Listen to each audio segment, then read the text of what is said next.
First question is for you. Yeah, the International Monetary Funds or IMF warns that a third of the global economy will be in the recessions by 2023. In your opinion, when is the fastest time this IMF forecast will be realized?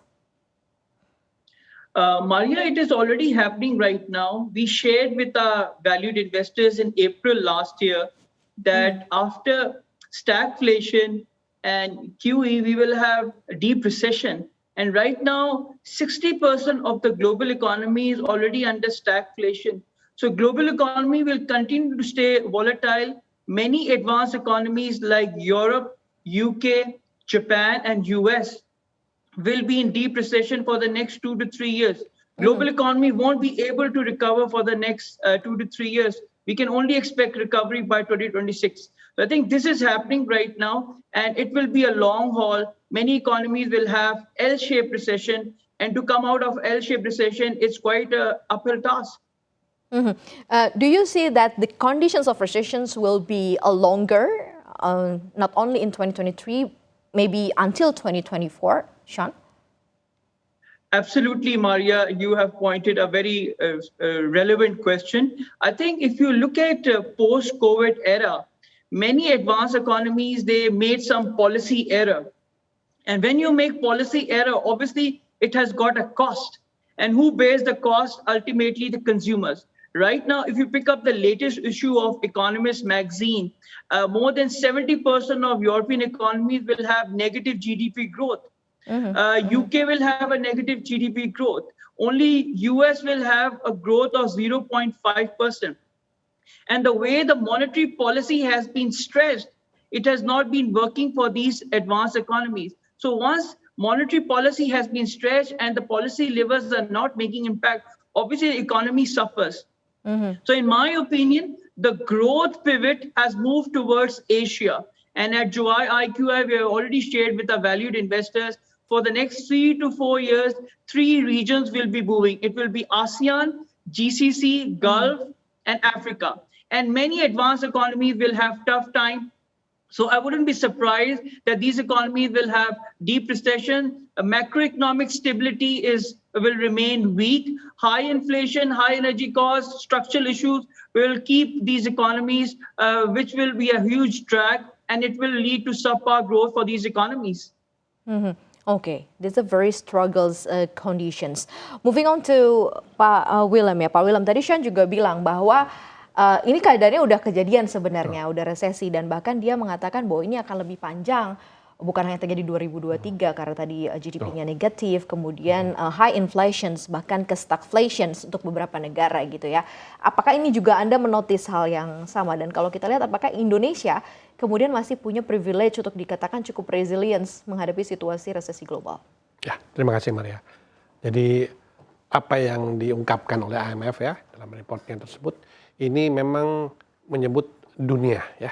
Untuk Indonesia kita memang pasti ada pengaruh dari Eropa, tapi tidak sebesar pengaruh dari Amerika Serikat dan China. Jadi orientasi kita memang meskipun ada pengaruh dari Eropa yang memang sangat terpukul dengan kondisi ekonomi belakangan, tetapi kita masih orientasi ke Amerika Serikat dan China.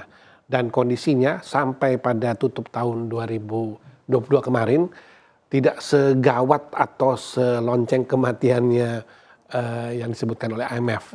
Kemungkinan kita sampai di semester 1 atau triwulan pertama dan kedua itu masih dalam kondisi yang lebih baik. Juga pada Amerika Serikat dan China kondisinya tidak separah yang dialami oleh lingkungan di Eropa. Dan itu masih memberikan semangat optimis. Kita sangat antisipatif atas fenomena yang disebutkan oleh IMF tersebut sehingga memangkas ya. Sebetulnya istilah term recession belum sampai minus, tapi lebih rendah dalam perkiraan pertumbuhan ekonomi untuk tahun 2023. Jadi memang suatu hal yang harus kita antisipasi karena memang keadaannya tidak menguntungkan, tetapi kita masih dalam kondisi bisa bertahan dalam kondisi yang bisa tetap still bertumbuh. Penopang Still growing. ekonominya apa? Karena kalau dilihat kan global sudah melambat, economic slowdowns untuk beberapa negara ya, termasuk tadi Shan juga bilang Amerika, kemudian juga China, Eropa juga masuk ke dalamnya. Kemudian commodity boom is still menjadi salah satu penopang yang cukup kuat untuk Indonesia juga, atau untuk minimal Indonesia ya, untuk bisa lepas dari kondisi resesi, bertahan. Betul. Jadi saya kira sebetulnya kita masih ada komoditi seperti coal ya, yang masih angkanya belum terlalu fluktuatif turun, beda dengan CPO yang udah mulai stable dengan angka yang lebih rendah dibanding semester 1 2022. Tetapi kita masih dalam kondisi sangat diuntungkan karena kita memiliki market yang membuat beberapa sektor, mungkin retail, mungkin juga sektor-sektor yang akan berimbas kepada agriculture, ya, manufacturing, itu membuat kita seperti juga Amerika Serikat dan China yang memang populasinya besar, ya, membuat kita diuntungkan dalam hal ini ya. Tetapi kita harus antisipasi karena pasti efek namanya orang sebut dengan istilah repercussion effect ya, dari Eropa dan beruntun ke berbagai negara lainnya, kita masih diuntungkan. Nah, moga-moga kalau bisa menemukan kondisi yang lebih baik, karena salah satunya seperti kita baru mengakhiri tahun lalu dengan G20, itu yang sangat positif kalau dalam pandangan kami itu ternyata rukun antara China dan US. Karena kalau sampai retak lebih berbahaya, sangat berbahaya. Tetapi ternyata gaungnya China sepertinya tanda kutip tidak mau ikut-ikutan meramaikan Rusia ya. Sehingga itu sangat positif bagi ekonomi kita. Okay, moving on to Shan. Shan, Mr. Makaliwe said that Indonesia still resilient to faces the global crisis conditions. Maybe in many countries in Southeast Asia too. Do you have same perspective? We are still in the commodity boom. We still have a good opportunity.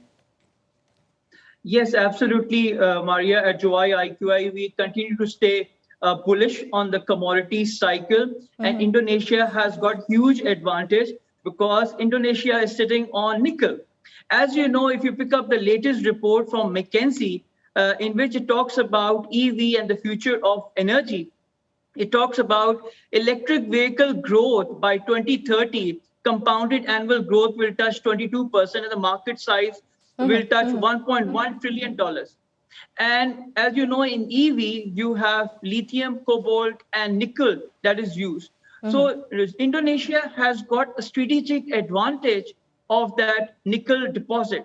And at IQI, we continue to stay buoyant on the Indonesian economic outlook for this year. Economist magazine is saying 4.1, but we are saying 4.5, 4.5% for this year. And the second reason, we think recently held G20 summit in November has given Indonesia a global stature. How Indonesia has managed to hold such a big event, and it gives huge advantage to Indonesia to be on the global investors radar. And by 2030, we expect from various sources that Indonesian economy will become the 5th largest economy of the world. Wow. So Indonesia will continue to benefit from the rising commodities prices. At Jum'at IQI, we already shared in Malaysia that oil prices are going to meander around 83 and $127 per barrel for next year, with the geopolitical risk and supply constraint would be major drivers for the higher oil prices.